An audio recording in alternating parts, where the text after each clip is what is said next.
Dee Snider, let's talk about the new Twisted Sister album, Love is for Suckers. I mean, why that title? You don't really believe that, do you? Love is for Suckers? Oh, absolutely.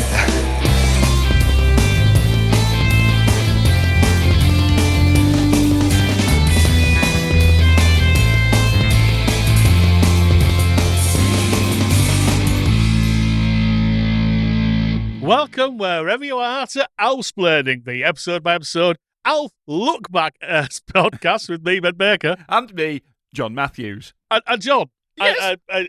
I'd like to broach something with you, if I may. Broach away, my friend. Broach away. It's been nice having you in the spare room. Yeah. But I feel that the time might be... well, it's time for you to pack your toys away. What? Your pretty boys away. No. Your 45s away. No. Your alibis away. What? Your Spanish flies away. Oh. You want more tries away. No. Your old tie-dyes away. You're moving out today. Well, as long as you don't tell them what I did with bread.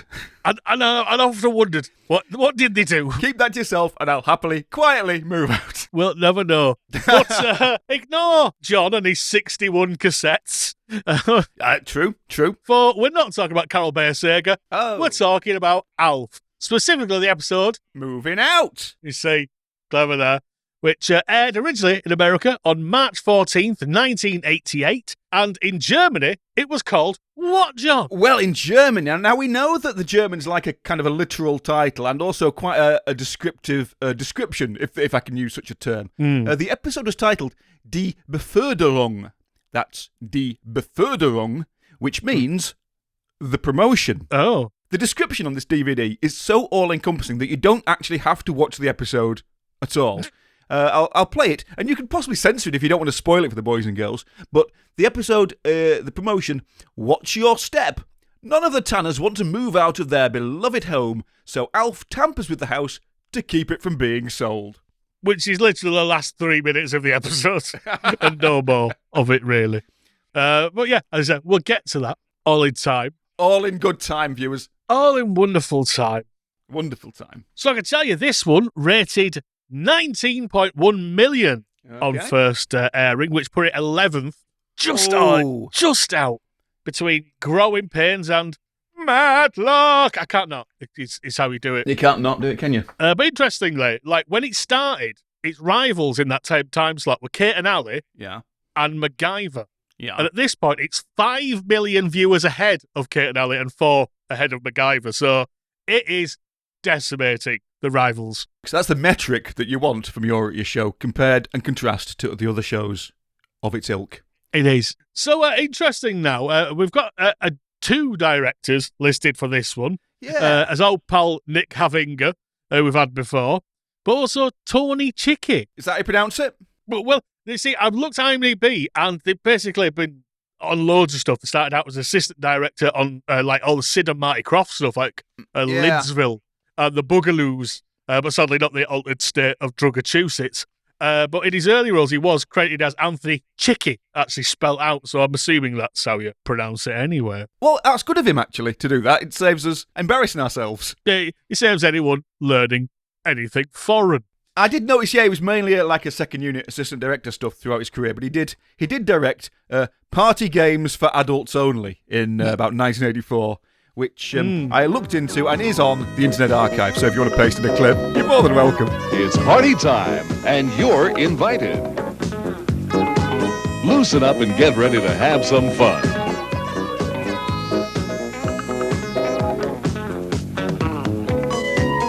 Welcome to Party Games, for adults only,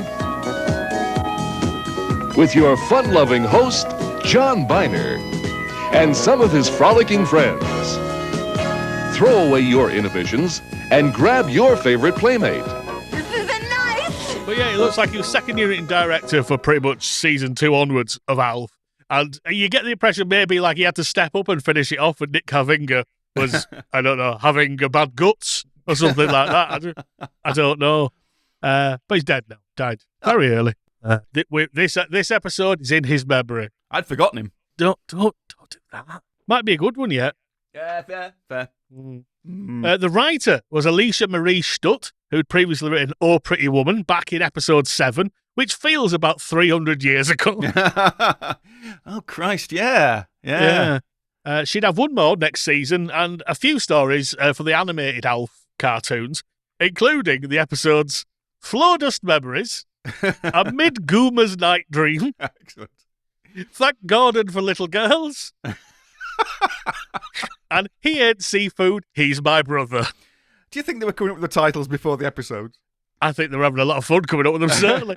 Dear. At this juncture, it's worth pointing out. It's not worth pointing out. This is trivial beyond belief. But on the DVD, the credits were in French. Yes, they were on my copy as well. I've got downloads of it, and yes, they were.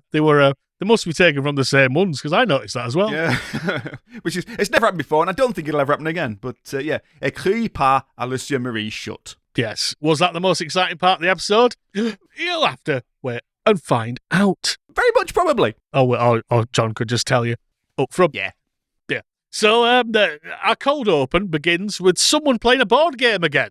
They saw a chess a few weeks ago, and now is it Monopoly? It looks like Monopoly. Yeah, it's unclear, but yeah. I mean, I'm confused because if it is Monopoly, nobody's been punched. But that's the nice kids, I assume. But Alf's no time to play this board game. No. As he's doing what, John?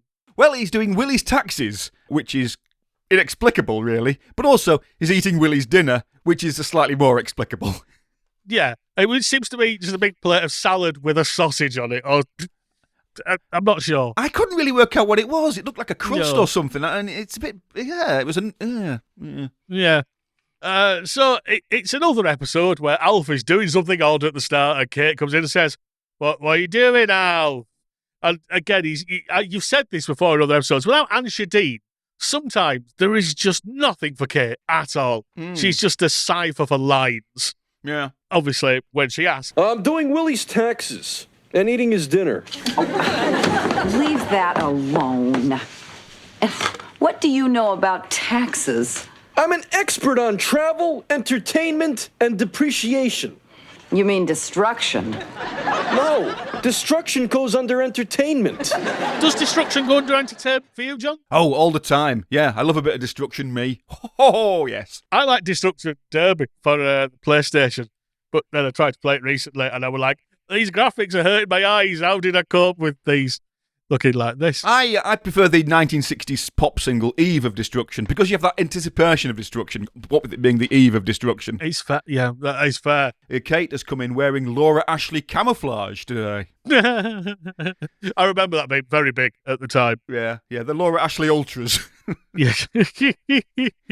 And Willie's coming up now dressed as Kermit the Frog from Muppet Newsflash. So, that's good. And he's got great news for all the family. He's been promoted to district supervisor of San Diego. Yeah. But that's not where they live. So yeah, there's a bit of standard sitcom worrying at this point. Lynn, whose age is still undetermined, seems to still be at school. Yeah. And is worried about moving in her last year. Brian gets a good line again. Yeah. Brian has put down roots. There. And all that just made me think of Benji Gregory playing Kunta Kinte. So I don't know if I got more of a laugh from that.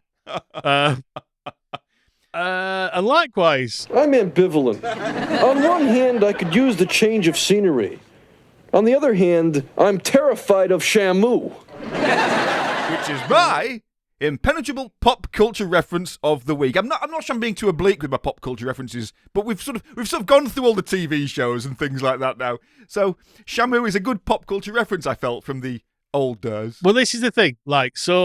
Throughout this episode, I thought there were so many that were kind of obscure, but not really. Yeah. That I could have gone for any of them. I mean, I imagine you've got the information there, but Alf is right to be terrified of Shamu. Shamu, ladies and gentlemen, was a female orca captured in October 1965, sold to SeaWorld San Diego, becoming a star attraction.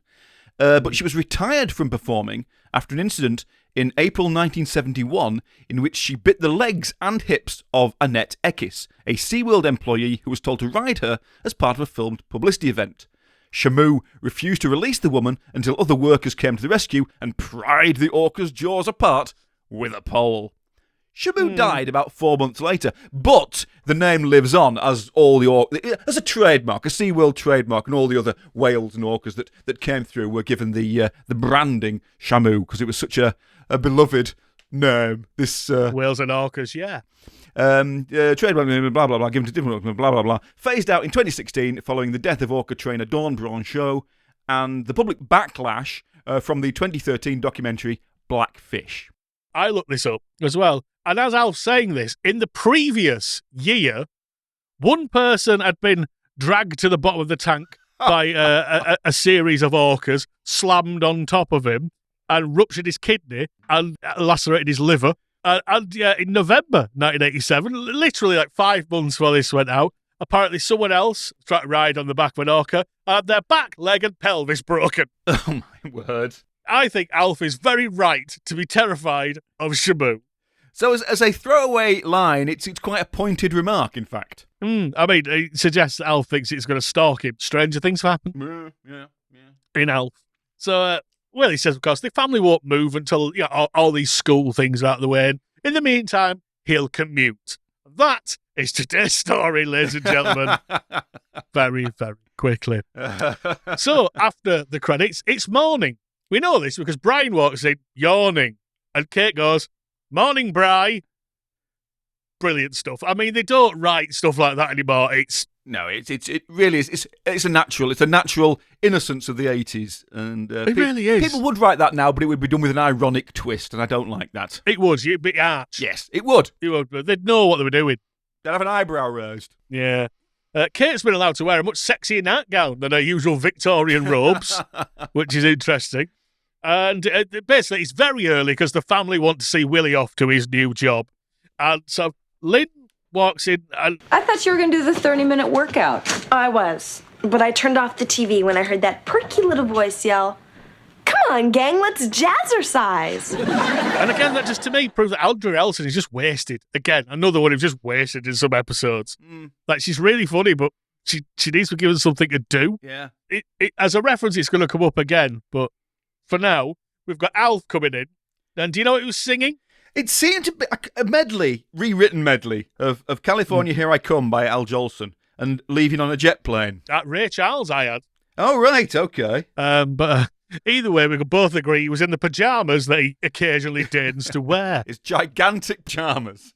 Yeah, and like comedy, like, again, I think we've discussed before, like Only When I Laugh, that James Bolam style pyjamas, aren't they? The Bolam, yes. The Bolam collection. The Aquafresh stripe. Yeah. So what does Alf want for breakfast? Everything, I think, doesn't he? He wants bacon and eggs and sausage and ham and liver and onions and chicken pot pie. And when he's pointing out they're having oatmeal, he says, "Even better, my cholesterol must be in the millions." Which is a lovely line. I love that. I'm going to start using that myself. I mean, mine was, which is why I'm on tablets for it now. I imagine Alf should be on tablets for his. That's a problem, actually, isn't it? What would happen if Alf's cholesterol did explode, as it were? Yeah, they'd have to find an off-brand doctor who they can... now, that would make an interesting plot. Keep tied in the cellar so he never tells anybody about Alf. So Willie turns up, ready and eager for work, and Alf calls him Mr. Dithers. Yeah, another semi-pop culture reference, isn't it? Which, again, I've not gone for a one in this particular episode, because, again, there was just a few. Mr. Dithers, he's actually the second big reference we had to the comic strip Blondie, I recall. And Mr. Dithers is Dagwood from Blondie's boss, who's basically a tyrant. So that's Al's fun reference. But again, I didn't make that my pop culture reference because it's not very interesting, is it? No, it isn't. And we've already done Blondie, haven't we? So yeah. And equally, it could have been my pop culture reference. Is part of the thing, as the family have bought Willie a gift. Did you think it looked like a big bag of dog shit when Brian pulled it out from under the table? I did wonder, because he sticks his hand in and you think, oh no, I'm not sure I'd have been quite so trusting as Willie, but what has he got? I did more research on this than I perhaps should have. He's got classic books on tape, a single cassette of Crime and Punishment, which, according to Audible, is 23 hours long, and a single cassette of Madame Bovary, which, according to Audible, is 15 hours long. So those are some mighty cassettes. Wow. Did they do E750s? But the third one, of course, is Twisted Sister.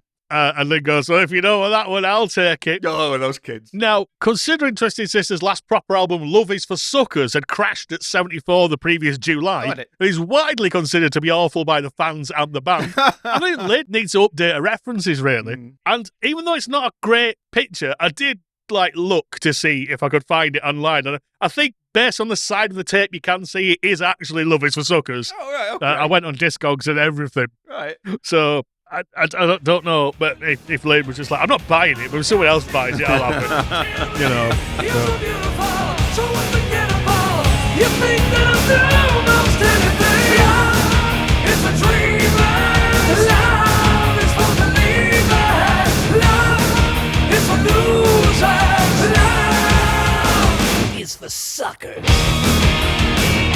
Love is for suckers. Yeah, Twisted Sister by 1988 is a bit of an help. It's a name that people will recognise, but it's also a name that the elderly generation, i.e. Willie, can turn his nose up at. True. It's not like saying a Pet Shop Boys cassette, because, the Pet Shop Boys are good, wholesome music for all the family, but Twisted Sister, oh no, they'll offend the parents. Oh, that is fair. It's yes, only rock they for were, kids. Rogans. The name gets that across, and it's the name that everybody remembers. Now, next up, I suddenly realised that there were certain catchphrases that you associate with sitcoms. Obviously, Alf's got a few. No problem. I'm a people alien, etc. Famous one. But no one marketed, hey, Janet! Which, of course, we hear as Trevor is here, prompting Alf to ask, when does this man sleep? Yeah, I mean, again, an next sitcom would be fascinating, just watching what Trevor does overnight. We've seen Alf dicking around all night long. What does Trevor do? Absolutely. And so Trevor comes in dressed as Paulie Walnuts from The Sopranos, and he says he's up because he never misses the 30-minute workout as well. No. And I was trying to work out if this was a TV show of some kind, but I couldn't find an exact thing. And of course, the joke is they watched it to masturbate to, presumably. I mean, he doesn't say that, but from the look of his stance, he's a man who has recently indulged in the art of onanism. Yeah, he's very happy. So he's got a spring in his step, as always. And seeing the extra oatmeal that Alf has obviously left behind, he sits down to eat it, and we get my top Willie of the episode. Right. Great! I should drop by more often. Why did you drop by? Why did you drop by? I love those U-turns in mid-conversation that Willie does. I wrote that down in full with the dots between each word. Yeah. Because despite being a Willie-heavy episode, there's not a lot of top Willie moments, really. No, it's heavy Willie, but not Willie heavy. But that was absolutely a top-class moment. Absolutely.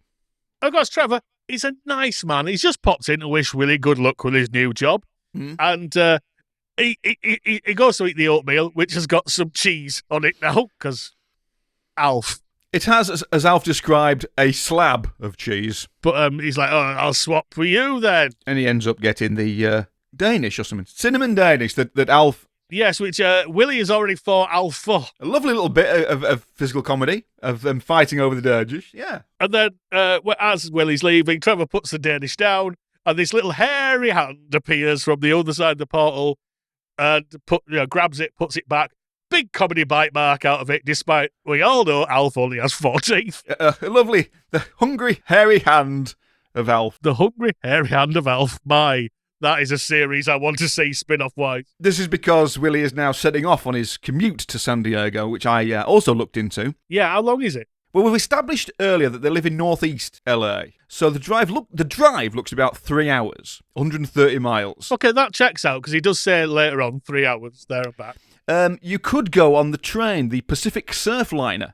It also takes around 3 hours, and in today's prices, you can do it for about 20 quid, though you would have to get to a station to do that. And obviously, it clearly takes so long, as the next scene, it's the exterior of the house, and it's dark, and we can hear crickets.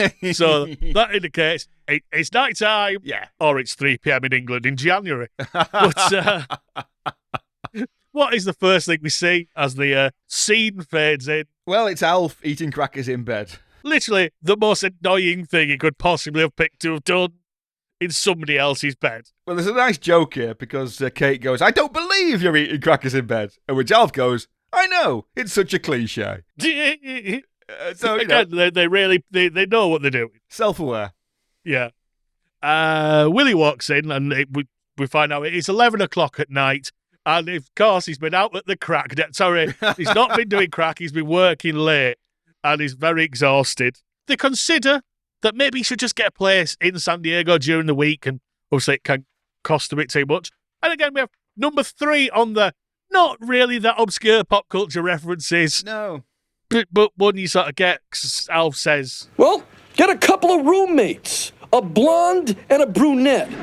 But remember, when Mr. Roper comes over, pretend you're gay. so obviously that's a reference to Three's Company, based on Man About the House. I've never seen a single second of Three's Company. I don't think I've ever seen a single second of Man About the House either, but I immediately understood the reference and knew what it was. So it doesn't really count as an impenetrable pop culture reference, does it? But No, it's quite penetrable. But again, there's a lot of those sort of surface reference stuff in this, I noticed. yeah. So Willie says they're just going to sell the house sooner than expected. You know, it's taking too much out of him. And Alf, who has been frog marched out of bed, pops his head round to break the tension and said, "Excuse me, but did anyone find my cheese spread?" At which point Kate kind of does a search of the bed and goes, "Oh, Ooh. Yeah. and it does feel like a wet patch joke." There was an interesting thing about Three's Company I found. In March 2001, after being notified by a viewer, Nick at Night edited an episode of Three's Company where John Ritter's scrotum skin was briefly visible through the bottom of a pair of blue boxer shorts. Tremendous. I looked into this some more, and it was like a single frame. You couldn't see anything, so I feel it may have been a publicity stunt to get Alf podcasts talking about it 25 years later. Well, it worked. Yeah. So Kate is there's some sort of the next scene. Kate's sort of saying goodbye to sort of an unseen potential house buyer who apparently wants to turn it into a B&B. There's an interesting thing here. We get the first new exterior shot of the Tanner's residence ever. Yeah. Since episode 1. This is a brand new shot with the car in the drive and the for sale sign up. And is it? I can't see who was milling about, but there was a person there anyway. Yeah. And obviously a B&B, I think hot and cold running Aquaman X, you know, that's a good thing. But of course, mentioning breakfast brings Alf in and says he's exact same thing from before, which he thinks is going to be a running joke, but then doesn't become one. And Alf is told to stop thinking about his stomach as they're going through a very traumatic experience. And he says he can relate. This place means a lot to him. Yeah. The garage he crashed into. That's the pilot, obviously. Yeah. The pilot of Alf crashed into. The bathroom he flooded. Yeah. Which, was that the Roach one? The kitchen that blew up. Well, we all remember that. Start of the season, working my way back to you as he gets yeeted across the room. But they said just sell this dump. So, Alf has no loyalty to the building. I seem to remember that wasn't the bathroom flooding sort of something that happened off screen because he'd stuffed a load of towels down or something like that. It definitely happened. It was definitely a reference to something which has occurred. Yeah. I apologise. My entire brain is now just old Alf plots, so it's hard to pick one from the other sometimes. Anyway, speaking of buildings, we get another outside shot of a building. It's quite a depressing, brutalist sort of thing. No. And you know full well straight away this is where Willie is now working. And you get a really nicely directed shot of Willie sort of through his office door with supervisor written on it. So you can see him through. And there's like people milling about outside. There's this one jerk with his feet up, which we're going to meet in a minute. And it turns out Willie's got a nice big office, but it's just chaos. It's clear that the vibe is chaos here. You know, a lot of stress. And, you know, no Herb, more important. No. So Willie's dealing with a woman on the phone who's raging that she hasn't had a check because she's got 5 kids. And you can see Willie losing patience. It seems a bit unfair for him to be losing patience because this woman with 5 children who hasn't had her check, you know, she wants to buy her dinner. And, she's technically on the wrong person. And Willie, the incompetent social worker, supervisor, is now denying her that. Well, yes. Well, as it turns out, of course, it's that jerk who's got his feet up outside his office who hasn't done his job properly. What an oaf. And it's at this point we see the angriest Willie ever. I mean, spitting Willie. He's not a happy man. No. So there's a phone call. Willie's son is online too. Brian. Alf. And again, I don't think there's any real reason for Alf ringing up. It's just to remind you that you're watching Alf. You know, do you remember when it was about an alien? Well, Denise, his secretary, tells Willie that Alf is that his son is on the phone. I mean, but she's also previously given him a list of things to do. His job, basically, requisition forms, payroll, timesheets, that sort of thing. And so Willie is looking kind of frazzled now with bits of paper all over the place, and then now he's got to contend with Alf being on the phone, wisecracking about music. Yeah, and while he's on the phone, he finds the check that the woman's missing and goes out and basically sacks this guy for being a jerk. And it's a bold move and a side of Willie we don't get to see enough, even if Willie doesn't enjoy it so much. I found the Spencer check. It was in the Wilcox file. Wilcox. That name sounds familiar. Do you have any explanation for this? Oops. Oops. That's it? Oops, sir. I'd like you to take this check to Mrs. Spencer. Sure. Can I take your car? I don't want to take my new car into that part of town. No. Take your car. Take it home. And don't come back. He could have been making a joke about taking Willie's car there. Oh, can I take your car? I don't want to go down to the bad. He might have been trying to, ingratiate himself with Willie by making a light-hearted quip. But Willie just went mental. He's not. He's just a jerk. Well, he might have been. If I had him in that oaf with my feet on the table, I would have pretended I was making a joke. Fair. And you'd have been still working there. Yeah. But not that guy. No. He's out of there.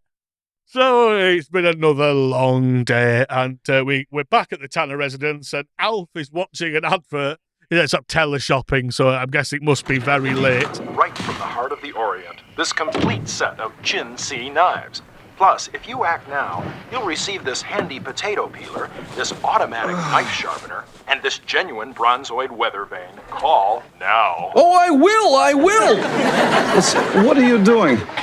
I'm buying you a genuine bronzoid weather vane. No, you're not.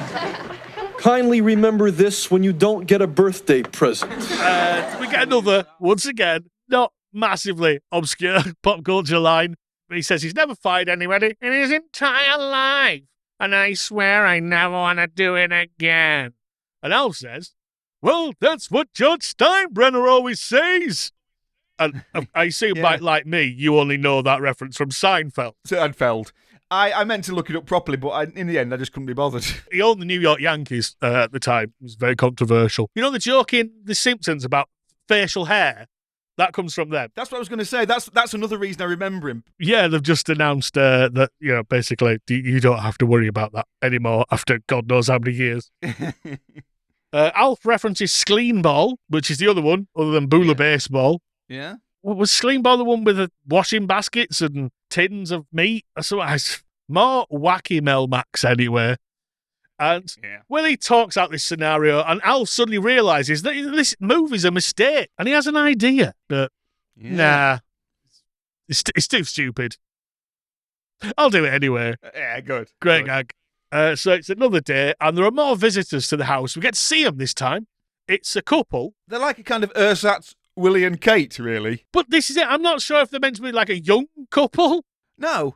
Maybe like a younger them. Because the guy could be anywhere from like 25 to dead.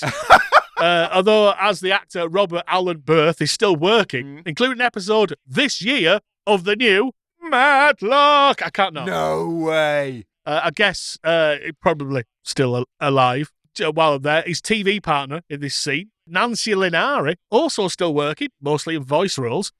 She was only in Monkey Island 2. Wow. And she's the current Aunt May in all the Spider-Man cartoons and video games. A lot of her deliveries, her line deliveries of this are very Kate-esque, sort of that withering, deadpan nurture. So I took them to be a replacement Kate and Willie. Yeah, so at the age they probably were when they moved in. Yeah. I guess, but this bloke's like got that horrible sort of George Costanza hair line, so it's really hard to tell how old he is. They slag off the Ocmonocks, do the Tanners. Oh, you'll get used to the neighbours. Ha ha, they're idiots. Despite the fact that Trevor came round at the crack of dawn the other morning to wish Willie well. He's a nice man. He's such a lovely man. What can you tell us about the neighborhood?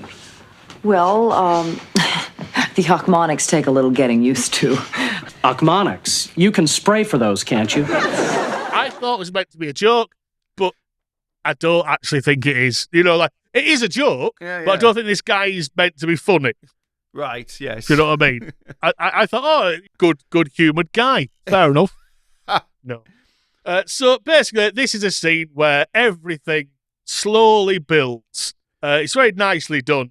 Everything in the house that Willie touches falls apart. Yeah. And clearly, this is what Al's plan was, the scamp. He's a mischievous man, isn't he? I mean, what are some of the things that go wrong? Well, the handle comes off the closet door, then the closet door falls over. Yeah. Howard has a look in the cupboard and everything falls on him, which kind of, it doesn't happen immediately, so it kind of looks like it was supposed to happen a bit quicker than that, and there was a slight problem with the mechanics. Yeah. And then Kate says, we'll show you to the master bedroom, and they walk down the flickering, fizzing lights in the corridor, and at which point Kate points at the bed and says, this is where we sleep. I mean, it's good information. It's definitely something a real human being would say to another human being. It is. And at that point, the roof falls in on top of the bed. Yeah. And the couple are scared off, obviously. And then Alf comes out from under the bed, which makes you wonder how he made the roof fall in at the exact right moment. I did write a potential top Willie here, which was, as the roof came in, Willie instinctively masks his face from what I can only assume is falling asbestos. He just continues to keep his face covered as he, Alf. Yeah, so he says to Alf, it's not the worst thing he's done. 15th. I love that Willie has a real list of bad things that Alf has done. And he even does like the kind of like physical, mental totting up. So Alf asks him what the 9th was. What was that 9th worst thing he'd ever done? The time he stuffed his shorts in Thanksgiving turkey. I'd like to see that episode. Yeah, again, there are so many we don't see. Alf, at this point, he explains his reasoning why he's done all this, and he is the voice of reason at this point. You know, he says, why are we moving out of a house we do like so you can keep a job you don't like? And Willie can't answer that. So they sort of very quickly come to this realisation that actually Willie should go get his job back, his old one, because that's how jobs work. You can do that. You can do that. Apparently, that's fine. Kate comes back in, having let the people out. I'm gonna give you such a punch up the snout. No, hold on, Kate. Before we give Alf the 15th worst scolding he's ever had, I think there's something you ought to know. Nice back reference there. Yeah. So they're staying. Willie's going to quit his job and get his old job back, and that's it. So, as far as the people in San Diego are concerned, then, this incompetent man turned up for 2 days, failed to do anything, sacked a man, and then never showed up again. Yeah, pretty much. Yeah. And then his old work, like, no, he's back. Except for Herb, who's going, yes, love that Willie. Mrs.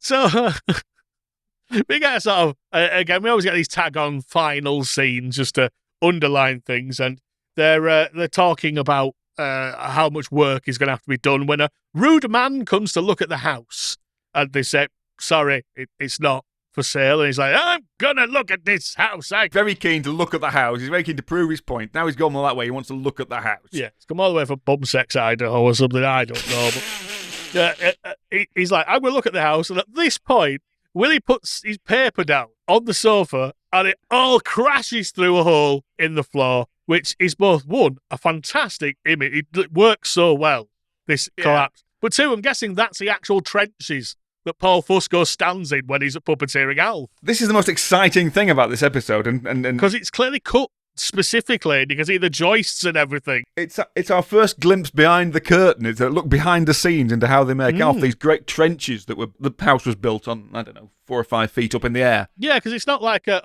this is a roughly cut thing, or whatever. It's very nicely made, and you think, oh, well, that's clearly when Alf's behind the sofa, he's stood in there.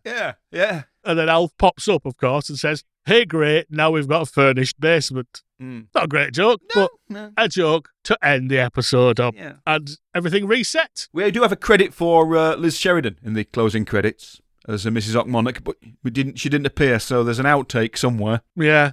I can't think where she'd have been, to be honest with you. No.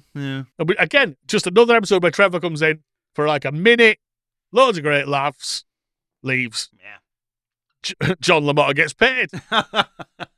And that's how we like it here on your Alf Splaining. So, again, we always say at the end of the episode, did this need Alf to be an alien? No. No. Didn't need him in it at all, really, did he? It didn't need Alf at all, really, did it?